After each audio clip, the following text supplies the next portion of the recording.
Bonjour, aujourd'hui on va voir l'anatomie de l'œil sur maquette. Alors l'œil est l'un des organes de sens du corps humain, c'est l'organe de la vue. Sa fonction est de transformer l'information lumineuse en un flux nerveux transmis au cerveau. Donc il peut être comparé à un appareil photo. L'anatomie de l'œil se divise en deux parties. Le globe oculaire, logé dans une cavité osseuse appelée orbite. Donc on voit une partie de l'orbite sur cette maquette. Et la deuxième partie, c'est les annexes, qui sont les muscles qui le rattachent à l'orbite, les paupières et le système lacrymal qui ne figurent pas sur ce modèle anatomique. Le globe oculaire est de consistance ferme. En raison de la tension des liquides qu'il contient, il est grossièrement sphérique. La mobilité du globe oculaire est assurée par 6 muscles oculomoteurs comprenant 4 muscles droits et 2 muscles obliques. Les muscles droits au nombre de 4, le droit supérieur, le droit médial, le droit latéral, le droit inférieur. On va essayer de mobiliser notre maquette pour essayer de voir ces muscles. Donc le muscle droit supérieur qui est coupé ici, le muscle droit médial, le muscle droit latéral et le muscle droit inférieur. Et en plus de ces muscles droits, on a 2 muscles obliques, le muscle oblique inférieur et le muscle oblique supérieur qu'on voit ici qui suit un trajet vers l'angle supéromédial de l'œil pour passer dans la trochlée. La trochlée, c'est une poulie située dans la partie antéro-médiale de l'os, de la fosse orbitaire de l'os frontal.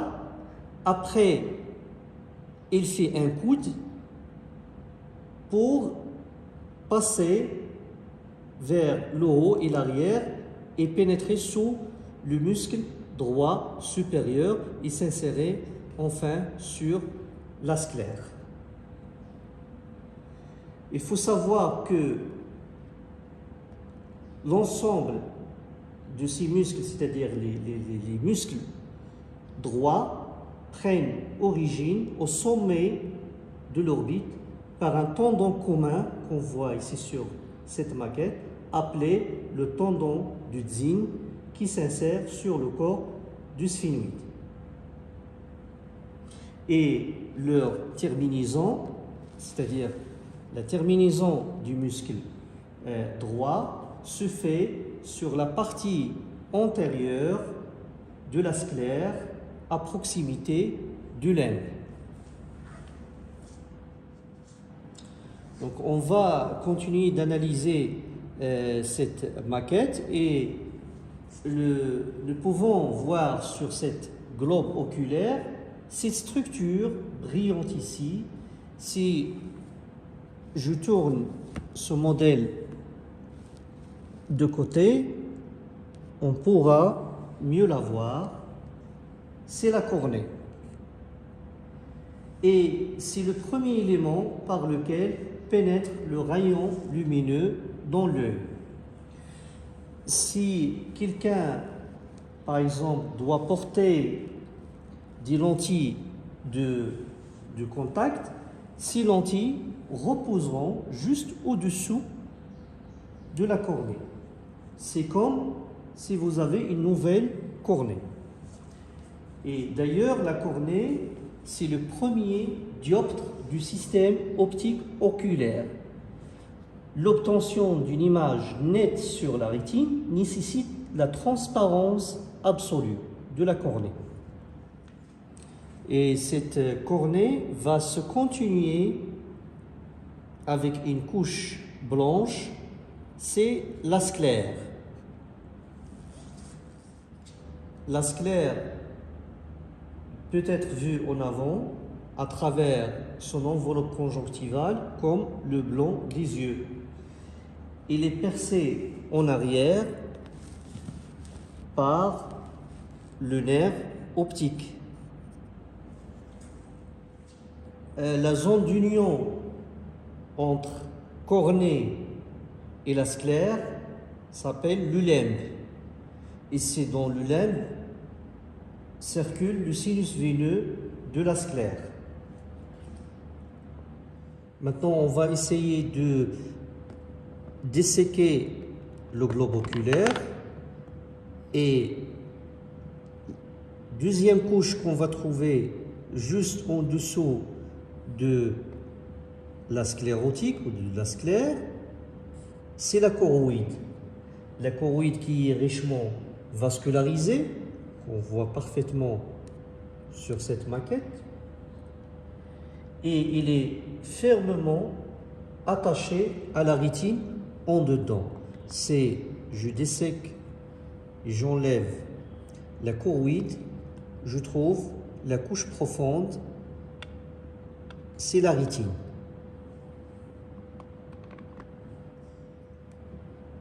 On peut diviser le globe oculaire en deux segments, un segment antérieur et un segment postérieur. Le segment antérieur comprend la cornée, la chambre antérieure avec le mur aqueuse, l'iris et le cristallin.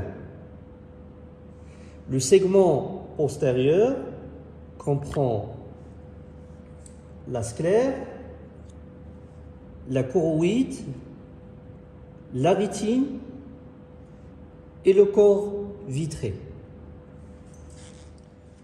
Au niveau du segment antérieur, on reconnaît l'iris qu'on voit ici. On va retirer la cornée pour mieux voir.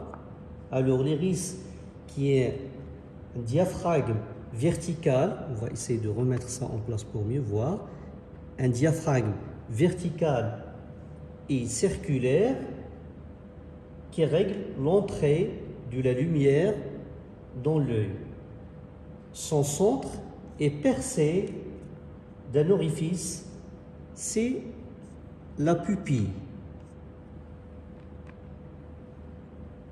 Et l'iris, c'est la portion colorée de l'œil. À noter également que l'iris fait partie de l'UV. Alors, l'UV est formé par l'iris, corps ciliaire qu'on voit ici, et la choroïde. C'est l'UV ou la tunique vasculaire de l'œil. Toujours au niveau du segment antérieur, on a le cristallin. Il s'agit d'une lentille convexe, on va essayer de le retirer, une lentille convexe, transparente et élastique. Avec l'âge, il y a une diminution de l'élasticité, on parle de presbytie. La perte de transparence, on parle de cataracte. Au niveau du segment antérieur, on distingue deux chambres, chambre antérieure et chambre postérieure. Alors, chambre antérieure, c'est l'espace entre la cornée en avant, on va zoomer pour mieux voir, entre la cornée en avant et l'iris en arrière. Là où j'ai introduit mon bâtonnet. Chambre postérieure, c'est l'espace entre l'iris en avant et le cristallin en arrière. Les deux chambres communiquent entre elles par la pupille. Et les deux chambres sont remplies de l'humeur aqueuse. L'humeur aqueuse est un liquide transparent, constamment renouvelé, qui maintient la pression intraoculaire. Elle est produite par les procès ciliaires. Elle passe de la chambre postérieure vers la chambre antérieure à travers la pupille. Dans la chambre antérieure, il est éliminé au niveau du trabeculum dans l'angle iridocornéen où il passe dans le canal de Schlemm. Une application clinique, c'est que la pression intraoculaire augmentera si le cycle de production et de réabsorption de l'humeur aqueuse est perturbé de telle manière que la quantité du liquide augmente. Cette pathologie constitue le glaucome. Bien sûr, il peut conduire à différents problèmes visuels, jusqu'à la cécité, qui résulte de la compression de la rétine et de sa vascularisation sanguine. Au niveau du segment postérieur, on a le corps vitré. C'est une masse gélatineuse, transparente. C'est un matériau de remplissage. Il représente à peu près 90% du volume de l'œil. Son rôle est de maintenir la rigidité du globe oculaire et de maintenir la rétine en place, bien collée contre le fond du globe oculaire. Donc on va dégager le corps vitré et on se retrouve avec la rétine qui est un tissu sensible et fragile. C'est la membrane la plus interne et il est très vascularisé. Il est composé de centaines de millions de cellules nerveuses. La lumière qui pénètre dans l'œil doit traverser la rétine pour atteindre la couche sensible des cônes et des bâtonnets, qui sont les cellules photoréceptrices.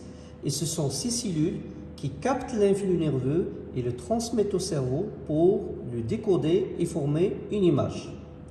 Alors, toutes les fibres optiques issues des cellules visuelles convergent vers un point précis de la rétine. C'est la papille. Ce point ne contient donc pas de cellules visuelles, mais seulement les fibres nerveuses. La papille est donc un point de l'œil qui ne voit pas. On l'appelle aussi la tache aveugle. En ce point débouche aussi le réseau veineux et artériel de la rétine. On voit clairement sur ce modèle anatomique.